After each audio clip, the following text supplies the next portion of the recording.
Buenas a todos, en este video tutorial vamos a ver cómo administrar discos con Windows Server. Vale, lo primero que necesitamos es tener disco en nuestra máquina virtual, por lo tanto nos vamos a hardware y insertamos un disco, ¿vale? Lo metemos en, por ejemplo, de 1 GB, ¿vale?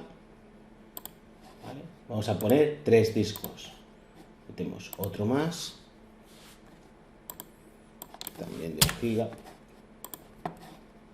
y otro más.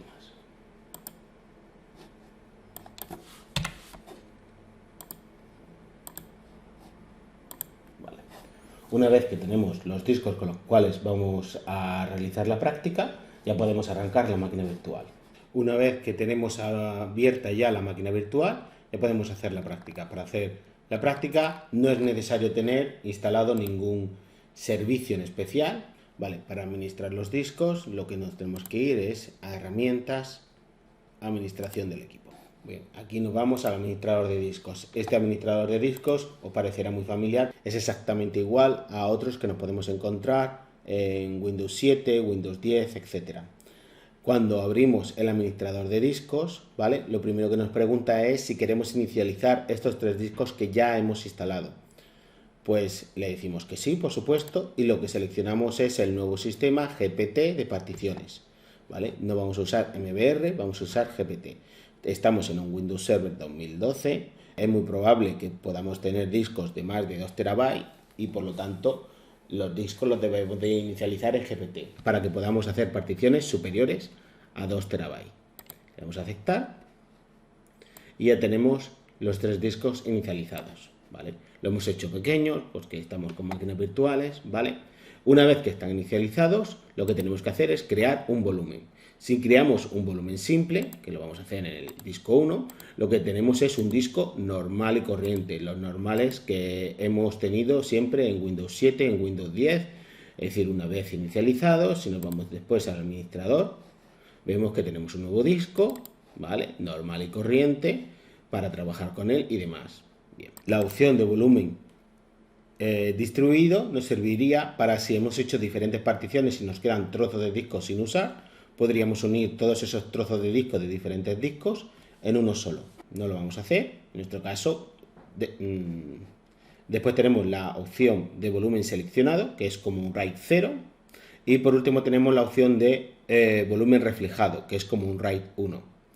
Nosotros vamos a hacer un RAID 1, puesto que queremos proteger los datos de nuestro servidor, y le decimos que vamos a hacer un RAID 1, ¿vale? Aquí nos tiene ya seleccionado el disco que hemos pinchado, necesitamos al menos 2 discos para hacer un RAID 1, y por lo tanto ya los tenemos aquí. Como podemos comprobar, aunque hemos metido 2 GB, el espacio que vamos a poder usar es 1 GB, puesto que la información se replicará o se duplicará en los 2 discos. Los 2 discos van a ser idénticos. Cada vez que se copia algo en un disco, se copiará en el otro. Muy bien. Le damos a aceptar y ya tenemos el disco. Se está haciendo, vale. Como podemos ver, el disco lo colorea de un tipo, lo colorea de otro color, diciendo que es un volumen reflejado. No es igual como el disco que hemos hecho arriba, que era un disco normal. Bien. En un disco reflejado vemos que le he asignado la letra F. Si nos vamos aquí, vemos que tenemos un disco F, que podemos crear carpetas, ficheros, lo que queramos. De manera que yo puedo guardar información sabiendo que está protegida por un RAID 1. Por lo tanto, si un disco se rompiera o rompiese, no hay ningún problema porque seguiría estando la información aquí. Para comprobar eso, lo que vamos a hacer es apagar el servidor, quitar uno de estos discos y comprobar que aunque haya desaparecido uno de estos 2 discos, ¿vale? Los datos que hemos escrito ahora siguen funcionando. Pues vale, pues simplemente apagamos la máquina.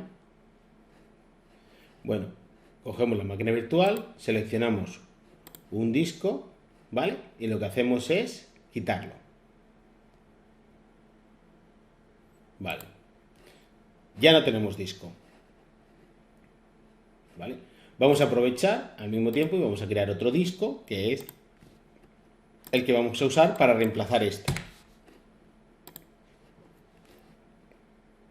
Por lo tanto, he quitado un disco, el disco que tenía la copia, y ahora he creado un disco vacío. Arrancamos otra vez la máquina.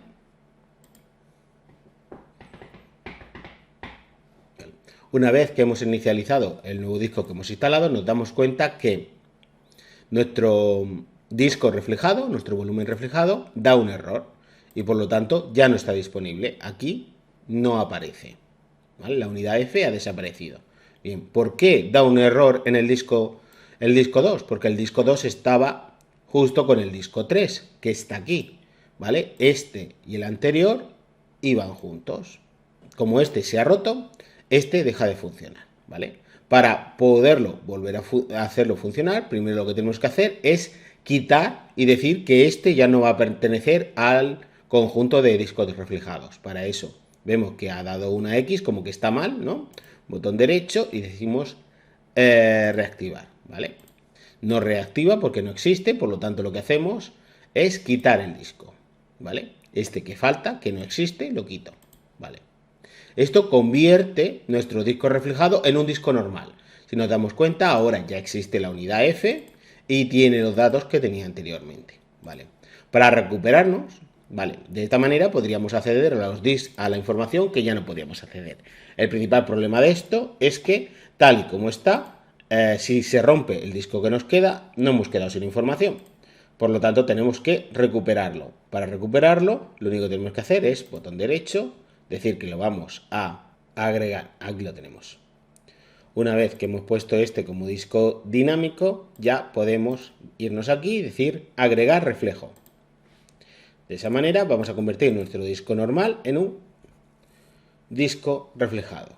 Vale, va a tardar un poco más que antes, puesto que ahora lo que está haciendo es uniendo los dos discos y copiando la información de uno en el otro, de tal manera que los dos tengan la misma información. Lleva el 85%, poco a poco y ya está, ¿vale? Ahora tenemos otra vez la misma información, la información no se ha perdido, pero no hemos recuperado de un error de disco que ha hecho que uno de los discos no funcionara. Aparte de esto, ¿vale? Dentro del administrador de disco lo que podemos activar son las instantáneas. Las instantáneas están en propiedades, ¿vale? Las tenemos aquí. Podemos elegir qué unidad queremos hacerle instantáneas, ¿vale? Y podemos configurarla. Las instantáneas lo que va a hacer es que periódicamente el ordenador va a ir comprobando los archivos que hay en el disco. Y si hay una discrepancia entre lo que hay y lo que había, guarda una copia. De tal manera que podemos tener distintas versiones del mismo documento. Para activar esto, primero lo tenemos que habilitar. Bien. Dice que va a haber una bajada en el rendimiento, puesto que tiene que hacer el sistema más cosas que antes. Y vamos a configurarlo. Lo primero que tenemos que configurar es decirle cuánto espacio vamos a reservar para esas copias que vamos a hacer en el mismo disco. Para la copias de las versiones de los documentos. Normalmente te pone él un porcentaje y ya sabemos que si se nos llena no seguirá haciendo instantáneas. Las más antiguas las va a ir borrando y va a ir dejando las más modernas. Bien, y también podemos decir la programación, es decir, cada cuánto tiempo tienen que hacerse esas instantáneas. Por defecto dice que todos los días a las 7 de la mañana, nosotros nos vale. Dice que por lo menos necesitamos un archivo de 300, pues se lo damos. 320, vale. Vamos a darle 320 megas y ya está. Muy bien. Con la instantánea vamos a crear una. Bien. Como no hay muchos archivos, tarda muy poco, ¿vale? Le damos a aceptar. ¿Cómo funciona esto? Pues muy sencillo. Pues aquí tenemos un fichero que hemos dicho antes, ¿vale? Que habíamos puesto hola mundo. Acabamos de hacer una instantánea, por lo tanto lo ha revisado todos y vamos a modificarlo. Y decimos, ¿cómo estás ahora? Imaginemos que nosotros nuestros documentos lo hemos modificado, lo hemos guardado. Ahora este fichero tiene dos líneas en vez de una. Muy bien. Nos vamos aquí y nos tendríamos que esperar 24 horas para que hiciera la instantánea. No nos vamos a esperar y lo que vamos a forzar la instantánea diciendo crear ahora. Y él acaba de hacer una instantánea. Hemos visto cómo el espacio utilizado para la instantánea se ha incrementado porque ha hecho una copia de ese archivo. Y entonces ahora cuando vamos aquí vemos que el archivo sigue estando exactamente igual que antes, pero tenemos una nueva opción que antes no aparecía, que es si nos vamos a las propiedades del archivo, tenemos la pestaña de versiones anteriores y vemos que sí hay cosas, ¿vale? Dice que hay una versión anterior, le damos aquí y vemos la versión anterior, ¿vale? De tal manera que nosotros podemos ir para atrás en el tiempo y aunque hayamos cambiado un archivo, podemos acceder a una versión anterior del archivo. Pues esto es todo lo que vamos a ver en la administración de discos de Windows Server.